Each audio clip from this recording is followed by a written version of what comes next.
I started this piece on mineral paper, which is something new and different for me. I used some flowers pressed into paint and pressed those onto the paper. And I used some stencils, which I left on the plate and let acrylic inks and sprays kind of flow around them, and then let that dry with the stencils in place.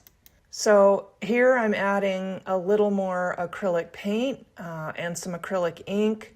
You can see some of the stencils remain, but there's some figures starting to come in. I started to see where the figures could be, so I started to define the figures. And then here I'm starting to add some more collage and definition to the figures.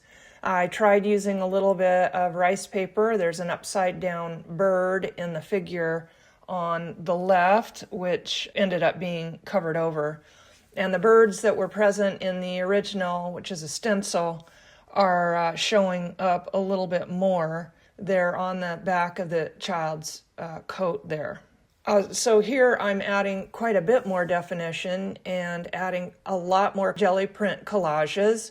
And I did a reel of how I made the design that is on the figure on the left. You can still see a little bit of the bird rice paper showing at the bottom of the figure. But I do have a reel or a short of how I made that paper, and we'll leave you a link for that. So the figures are starting to come in, and here I was uncomfortable with that empty space all the way to the left, so I found another figure there, added some more jelly print collage paper, and it's really coming together. I'm adding some of that sky color down in the bottom of the piece so it ties together, and resolving what I see are issues.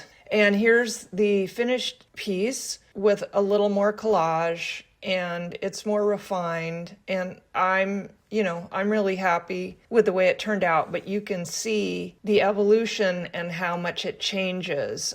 That rice paper bird does end up showing in the final piece. You can just see his little head and his little beak sticking out down below.